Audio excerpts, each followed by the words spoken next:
Thursday, October the 4th. Sorry about being a day late on my fishing report, but got tied up working on my house last night.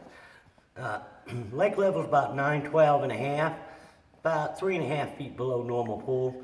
Water temperature's still about the same. It's like right at 76 degrees and stayed there pretty much all day. We're supposed to have a cold front. Got a little cool this morning, and then it warmed right back up to 80-something degrees. But, the fishing, it's starting to change. Even though we're needing the water to cool down, it seems to me like the thermocline, some areas of the lake is breaking up, which usually happens this time of year. And normally when that happens, that area that had the best oxygen is breaking up. So instead of the deep fish being pretty consistent day in and day out in that 25 to 30 foot, I'm not finding near the groups of fish out there on a drop shot and over them deep trees. It seems like there's a lot of ones and twos, and I'm having to go through a lot of little fish to catch keepers. But we've had some good days. Most of our better bites are coming early. Like today, I think we had probably 7 keepers by 9:30, 10 o'clock, and all of them came on a whopper plopper. I caught one on a wiggle wart. So we're starting to get a little bit of crankbait bite. I don't think there's a lot of fish up there shallow, but if you cover a lot of water, especially like today where it was overcast, and if the wind will blow, it makes it even a little bit better. Didn't really seem to matter what color whopper plopper. This is a monkey butt, but we was throwing this one, a blue moon, the loon, which is all black. And we also, one of the guys with me caught some fish on Bass Pro's double plopper. So I don't really think it mattered so much what color of the bait, and we were primarily throwing the big one. I think the big one's got a better sound to it, and I think it draws, bigger fish. Most all the fish, I think we only lost a couple fish. Most of the fish that blew up on it just absolutely annihilated it. I wish I could tell you exactly what type of bank you need to be fishing. Just about the time I think I got it figured out, it's got to be a chunk rock or a channel swing.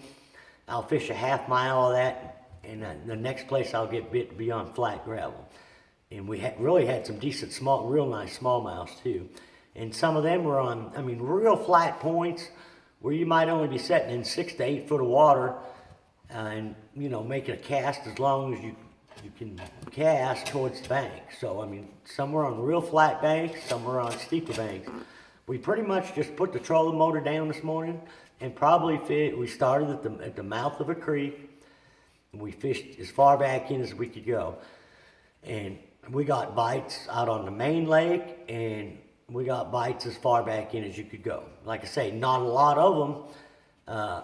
They had to cover a lot of water, but that seems to be where my quality fish are coming from. Still catching quite a few fish on a drop shot, but I got to weed through a lot of them to catch a keeper. And on the drop shot, what seems to me like they've been biting the best is this Strike King KVD Dream Shot. It's plum color, and I'm throwing. They make 2 different sizes. Seems like the smaller one's working a little better.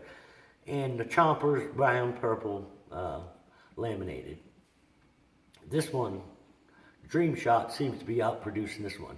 We are catching some fish deep out on some trees too, but it seems like instead of a lot of them fish on the flat gravel banks, I'm having to go to deep trees, maybe 60, 80 foot of water where the trees come up to 30 foot.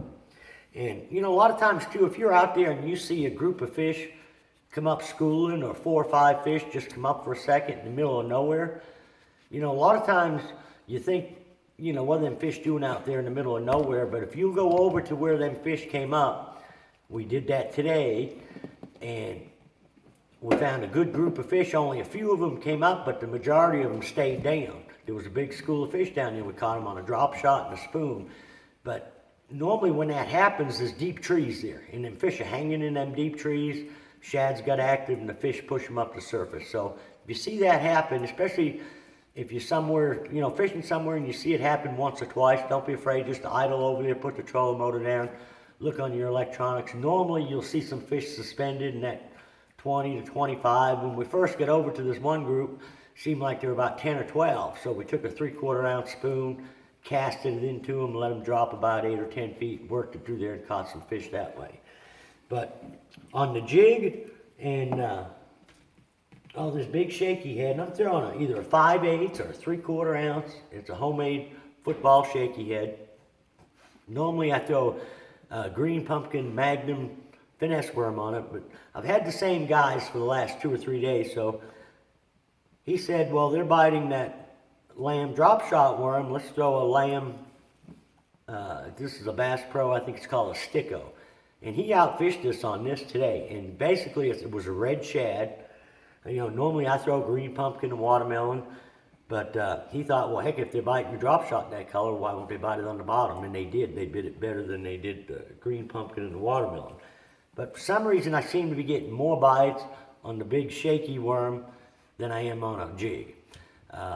You know, if I come up on a brush pile, I'll usually pick up that 5-fish ultimate finesse jig because it comes through the brush a lot better than these shaky heads or a football head, just mainly because of the head design. And, you know, we're just catching fish on a variety of everything. We've got rods scattered all over the deck. A lot of times when I get back into a creek, if we're whopper plopping, I'll pick up a Ned rig. You know, yesterday, right in the very back of the creek, caught a 3-pound smallmouth, about 6 to 8 foot of water. The problem is duplicating. Seems to be no pattern. I think Monday we were up in the James River. We caught some fish up there on Carolina rig, football jig, and the fish up there seemed like they were 20 to 25 foot deep on main lake channel swings, where the channel swings up against flats. We did get into a bunch of big white bass, and also in the middle of them white bass was a bunch of largemouths and Kentuckys. And we kind of stumbled onto them just like I was talking about. We were fishing a gravel point. Fish come up busting behind us, you know, just for a few seconds. Then they did it again. We weren't getting bit, so we idled over there, and the screen just lit up. Fish were suspended all over the place. And like I say, even though just a couple fish came up, there was a huge school down there, about 20, 25 foot. For a while there, I think there's like 6 or 7 drops in a row. Everybody that dropped down on the spoon of the drop shot was hooking up. The fish were going crazy, and they were, you know, the big white bass, good keeper, small Kentuckys and largemouth. So, you know, the fall is just, you really got to mix it up a lot. I think until that water gets cooler, the shallow bite's not going to be real consistent. So don't be afraid to, you know, start out shallow. If that's not working, back out. And one thing to try if you're fishing shallow with the whopper ploppers, you come to some of these shallow docks, pick up a 3/8 or a 1/2 ounce jig and flip it in these shallow dock stalls, you know, from 20 foot in, and don't be afraid to fish the walkways from the back of the docks to the bank. Because some of these fish are dead shallow. It's just, like I say, I just don't think there's a lot of them up there yet. As the water cools down, there'll be more coming in. There's a lot of bait, good sized bait in the backs of the creeks. I just don't think a lot of fish have followed them back in yet. But there's a lot of different ways to catch fish, but it seems like as the day and the weather changes, you got to change with it. The sun gets out and it gets real slick.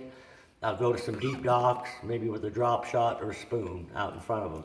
If I got a little wind, I'm more apt to go whopper plopper and a crankbait, or, you know, a little bit shallow, or even a jig. Even the wind is helping the jig and the shaky worm quite a bit too. And I've kind of been going all over the lake. I'm really not finding any one end that's better than the other. Seems to be the same patterns all over. Next week I won't be doing a fishing report. I'll be up at Lake of the Ozarks fishing a tournament. Hopefully I'll do a little bit better than I did this past weekend. So till next week, good luck, good fishing.